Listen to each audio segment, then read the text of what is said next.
दोस्तों, हम सभी के मन में कहीं ना कहीं कभी ना कभी यह जरूर आता है कि स्त्री और पुरुष की उत्पत्ति ब्रह्मा जी ने की, लेकिन किन्नरों की उत्पत्ति कैसे हुई, खास करके तब जब हम कहीं किन्नरों को देखते हैं। दोस्तों, आज की वीडियो में हम यही जानने वाले हैं कि किन्नरों की उत्पत्ति कैसे हुई।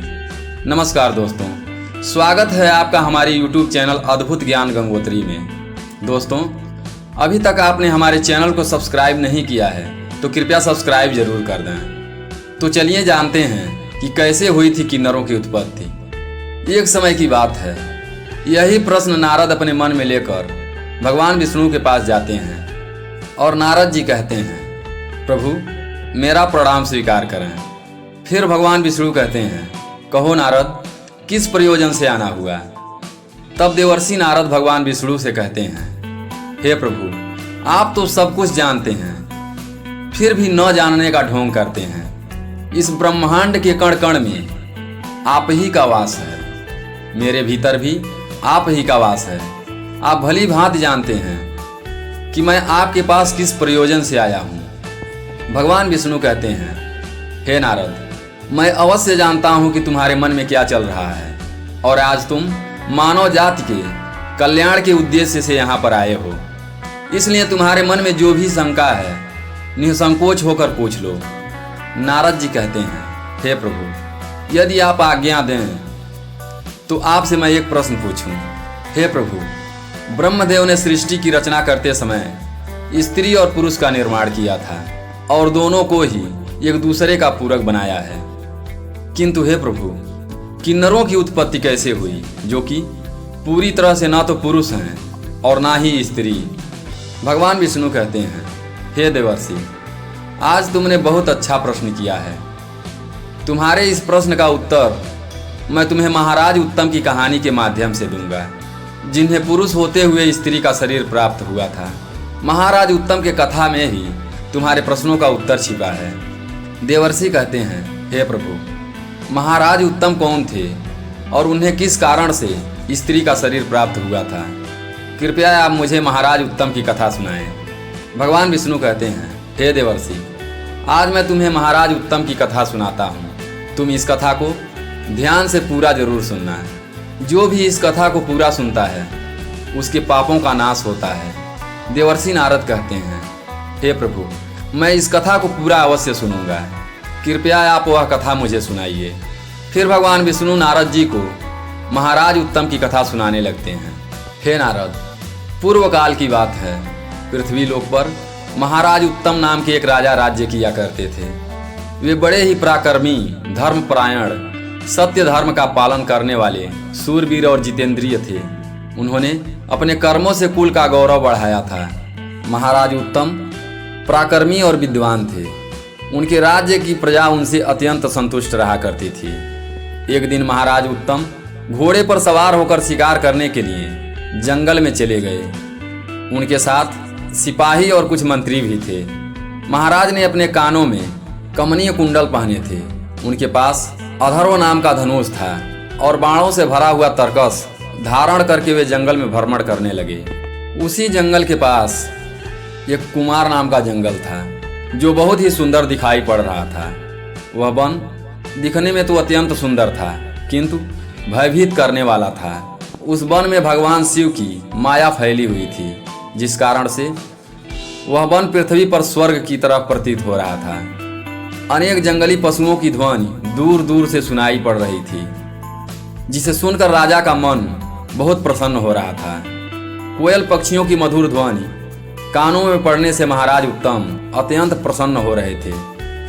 जैसे ही महाराज ने कुमार नाम के जंगल में प्रवेश किया, उसी क्षण उनका शरीर स्त्री के रूप में बदल गया। महाराज का घोड़ा भी घोड़ी के रूप में बदल गया और उनके साथ आए हुए सिपाही और मंत्री भी स्त्री के रूप में बदल गए। अचानक हुए इस विचित्र बदलाव को देखकर महाराज और सभी सिपाही आश्चर्यचकित हो गए और चिंता में पड़ गए। वे मन ही मन सोचने लगे, यह क्या हो गया। महाराज उत्तम अपने स्त्री रूपी शरीर को देखकर बहुत दुखी और लज्जित हो गए और अपने सिपाहियों से कहने लगे, यह हमारे साथ क्या अनिष्ट हो गया है। हम सभी अचानक से पुरुष से स्त्री कैसे बन गए? स्त्री का शरीर लेकर हम अपने राज्य वापस कैसे जाएंगे? और मैं अपने राज्य का संचालन कैसे करूंगा? हमारी प्रजा हमें देखकर क्या कहेगी? देवर्षि नारद भगवान विष्णु से कहते हैं, प्रभु आपने यह बड़े आश्चर्य की बात कही है। देवताओं के समान तेजस्वी राजा उत्तम को स्त्री का शरीर कैसे प्राप्त हो गया? इसका क्या कारण है? कृपया आप बताइए। उस रमणीय वन में राजा ने ऐसा कौन सा कार्य किया जिससे उन्हें स्त्री का शरीर प्राप्त हुआ? कृपा करके आप मुझे यह विस्तार से बताएं। तब भगवान विष्णु कहने लगते हैं, हे देवर्षि, इसके पीछे भगवान शिव की ही माया है। भगवान शिव की माया से ही महाराज उत्तम को और उनके सिपाहियों को स्त्री का शरीर प्राप्त हुआ था। इसलिए अब तुम इसे ध्यान से सुनो। एक समय की बात है, भगवान शिव और देवी पार्वती उसी वन में एकांत में विहार कर रहे थे। तभी शंका दंगल से 10 दिशाओं से प्रकाशित करते हुए भगवान शंकर के दर्शन करने के लिए उस वन में आ गए। सनकादिक मुनियों की किसी भी प्रकार का बंधन नहीं है।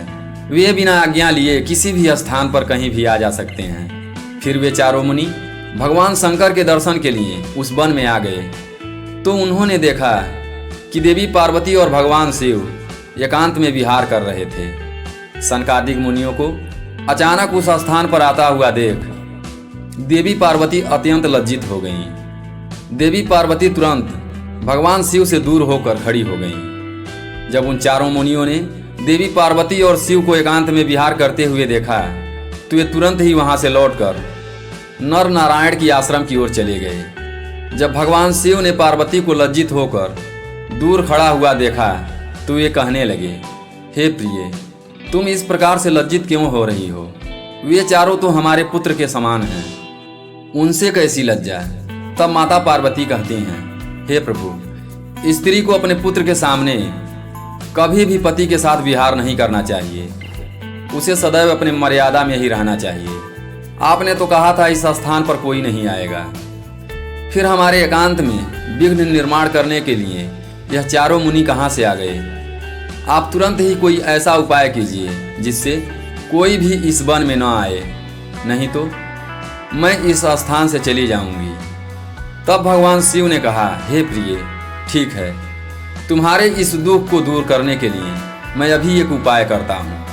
आज से ही इस वन में कोई भी पुरुष भूल से भी आ जाएगा तो उसका संपूर्ण शरीर स्त्री के रूप में बदल जाएगा। भगवान विष्णु कहते हैं, हे देवर्षि, उस दिन से जो भी उस वन में जाता है वह स्त्री बन जाता है। जो लोग यह जानते हैं कि उस वन में शिव की माया फैली हुई है वे भूल से भी उस वन में नहीं जाते हैं। किंतु महाराज उत्तम को इस बात का तनिक भी आभास नहीं था। वे नहीं जानते थे और वे अज्ञानवश अपने सिपाहियों के साथ उस वन में चले गए और शिव की माया के प्रभाव में आकर उनका पुरुष तत्व नष्ट हो गया और वे सभी स्त्री बन गए। स्त्री का शरीर प्राप्त होने के बाद महाराज लज्जावश घर नहीं गए। महाराज उत्तम स्त्री के रूप में अपने सखियों के साथ इधर उधर भटकने लगे। एक दिन वे सभी वन में सुंदर जलाशय के पास खेल रहे थे। उसी समय चंद्रमा के पुत्र बुध उसी स्थान से गुजर रहे थे। दोस्तों, यदि अभी तक आप इस वीडियो को देख रहे हैं तो कृपया इस वीडियो को लाइक करके कमेंट में जय श्री हरि जरूर लिखें और इस वीडियो को अपने दोस्तों के साथ ज़्यादा से ज़्यादा शेयर कर दें। चलिए कथा को आगे बढ़ाते हैं। और महाराज उत्तम का नाम बदलकर सोयला हो गया। उस युवती सोयला को देखकर चंद्रमा के पुत्र बुध उस पर मोहित हो गए। सोयला के सुंदर तथा मनमोहक रूप को देखकर बुध जी मंत्र मुग्ध हो गए और उसी क्षण उनके मन में सोयला को पाने की इच्छा प्रकट हो गई। जब सोयला ने भी बुद्ध जी का सुंदर रूप देखा तो वे भी बुद्ध जी पर मोहित हो गईं और उन्हें अपना पति बनाने के लिए व्याकुल हो उठी। इस प्रकार सोयला और बुद्ध दोनों एक दूसरे को देखकर अपना प्रेम प्रकट किया। परस्पर अनुराग के कारण उन दोनों ने विवाह कर लिया और कुछ दिनों में उन दोनों के बीच संयोग हुआ। फिर बुद्ध ने सोयला के गर्भ से एक संतान को उत्पन्न किया जिसका नाम पूर्व रखा गया, जो आगे चलकर चक्रवर्ती सम्राट हुआ। पुत्र को जन्म देने के बाद भी सोयला उसी वन में रहने लगी। फिर एक दिन सोयला अपने पहले के महाराज उत्तम के रूप को याद करके चिंता करने लगी। तभी उसने मुनि श्रेष्ठ वशिष्ठ जी का स्मरण किया। सोइला के द्वारा स्मरण करते ही मुनि वशिष्ठ जी उस स्थान पर प्रकट हुए। मुनि वशिष्ठ जी सोइला से कहने लगे, हे देवी, आप किस कारण से दुखी हो? यदि कोई गोपनीय बात ना हो तो तुम तुम्हारे दुख का कारण बताओ। तब सोइला वशिष्ठ जी से कहने लगी, हे मुनिवर, इस वन में आने से पहले मैं एक पुरुष थी, मेरा नाम उत्तम था, किंतु इस वन में आते ही मेरा शरीर स्त्री का बन गया। ऐसा किस कारण से हुआ, कृपया मुझे बताइए। तब मुनि वशिष्ठ जी कहने लगे, हे देवी, शायद तुम नहीं जानती होगी, इस वन में भगवान शिव की माया फैली हुई है। उन्होंने इस वन को ऐसा श्राप दिया है कि जो भी पुरुष इस वन में आएगा वह स्त्री बन जाएगा। उन्हीं भगवान शंकर की माया के कारण तुम्हें स्त्री का शरीर प्राप्त हुआ है। फिर सोइला कहने लगी, हे मुनिवर, कृपा करके मुझे मेरा पूर्वज शरीर प्रदान कीजिए। मेरी प्रजा मेरे बगैर दुखी है। मैं ऐसी हालत में अपने राज्य में नहीं लौट सकती। मुनि वशिष्ठ जी से महाराज उत्तम की ऐसी दशा देखी नहीं गई। महाराज बड़े ही शूरवीर और पराक्रमी थे, किंतु भगवान शिव जी की माया के कारण उन्हें स्त्री का रूप प्राप्त हुआ था। वशिष्ठ जी कहने लगे, हे वत्स, तुम चिंता मत करो, मैं भगवान शिव से प्रार्थना करके तुम्हारी सहायता अवश्य करूँगा। तब वशिष्ठ जी उसी स्थान पर समस्त लोगों का कल्याण करने वाले भगवान शंकर की आराधना करना आरंभ कर दिया। भगवान शंकर वशिष्ठ जी की आराधना से अत्यंत प्रसन्न हुए और साक्षात उन्हें दर्शन देकर कहने लगे, हे मुनिवर, मैं आपकी भक्ति से अत्यंत प्रसन्न हूँ। आपको जो भी मनोवांछित वर चाहिए उसे मांग लो। तब वशिष्ठ जी भगवान शंकर से कहते हैं, हे प्रभु, आपके दर्शन मात्र से मेरा व्रत सफल हुआ। प्रभु, मेरी बस यही कामना है कि आप मेरे शिष्य महाराज उत्तम को पुनः पुरुष का शरीर प्रदान कीजिए। फिर शिव जी ने कहा, हे मुनिवर, मेरी ही माया के कारण उत्तम को स्त्री का शरीर प्राप्त हुआ है, इसलिए मैं ही इसे पुरुष का शरीर प्रदान करता हूँ। किंतु महाराज उत्तम 1 मास के लिए ही पुरुष बने रहेंगे और 1 मास के लिए वे स्त्री बने रहेंगे। इतना कहकर भगवान शिव उस स्थान से अंतर्ध्यान हो गए। इस प्रकार से वशिष्ठ जी की कृपा से और भगवान शिव के आशीर्वाद से महाराज उत्तम को 1 मास के लिए पुरुष का शरीर प्राप्त हुआ और वे अपने राज्य में लौट गए और सुखपूर्वक राज्य करने लगे। जब महाराज पुरुष के रूप में होते तो वे अपने नगर में जाकर राज्य किया करते थे, और जब वे 1 मास के लिए स्त्री के रूप में होते तो वे वन में आकर रहते थे। महाराज के ऐसे विचित्र व्यवहार से उनकी प्रजा त्रस्त हो गई और वे पहले की तरह महाराज उत्तम का सम्मान भी नहीं करती। इस तरह महाराज के स्त्री रूप में रहते हुए बुद्ध से उन्हें जो पुत्र प्राप्त हुआ था, जिसका नाम पूर्व था, वह जवान हो गया। तब महाराज उत्तम ने उसे अपना राज्य सौंप दिया और वे सदा के लिए वन में ही रहने के लिए चले गए। वन में जाकर महाराज उत्तम अपने स्त्री शरीर सोइला के रूप में तपस्या करने लगे। फिर उन्होंने देवर्षि नारद से नौकार मंत्र की दीक्षा ली और देवी पार्वती की उपासना करने लगे। अनेक वर्षों तक उस वन में रहकर उन्होंने उस मंत्र का जाप किया और देवी को प्रसन्न कर लिया। तदंतर भक्तों का उद्धार करने वाली जगत जननी भगवती माँ पार्वती ने उन्हें साक्षात दर्शन दिया। उस समय देवी सिंह पर विराजमान होकर उनके सामने खड़ी हो गई। देवी को अपने सामने खड़ा हुआ देखकर सोइला ने उन्हें प्रणाम किया और उनकी स्तुति करने लगी। हे जगत जननी, मैं आपके चरण कमल की वंदना कर रही हूँ, कृपा करके मुझे इस शरीर से मुक्ति प्रदान कीजिए। तब माँ पार्वती ने उस पर प्रसन्न होकर कहा, हे सोइला, आज तुम्हें इस स्त्री शरीर से मुक्ति मिल जाएगी और तुम परम पद को प्राप्त कर लोगी। देवी के इतना कहते ही सोइला ने अपने शरीर का त्याग किया और परम पद को प्राप्त कर लिया। महाराज उत्तम के परम धाम जाने के बाद महाराज पूर्व राज करने लगे।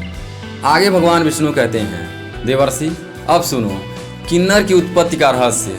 महाराज अपने सिपाहियों के साथ उस वन में आए थे। वे सभी किन्नर बनकर सुमेरु पर्वत के पास जाकर निवास करने लगे। पौराणिक कथाओं के अनुसार महाराज उत्तम से ही किन्नर प्रजाति की उत्पत्ति हुई। फिर भगवान विष्णु ने नारद से कहा, हे देवर्षि नारद, अब आपको अपने प्रश्नों का उत्तर मिल गया होगा। फिर देवर्षि नारद हाँ में सिर हिलाते हुए नारायण नारायण कहते हुए देवलोक भ्रमण के लिए निकल गए। तो दोस्तों, आशा करता हूँ कि यह कहानी आपको पसंद आई होगी। फिर मिलते हैं एक नई कहानी के साथ अगली वीडियो में। तब तक के लिए अपना ख्याल रखें, हमेशा खुश रहें। हमारे साथ वीडियो में अंत तक बने रहने के लिए धन्यवाद।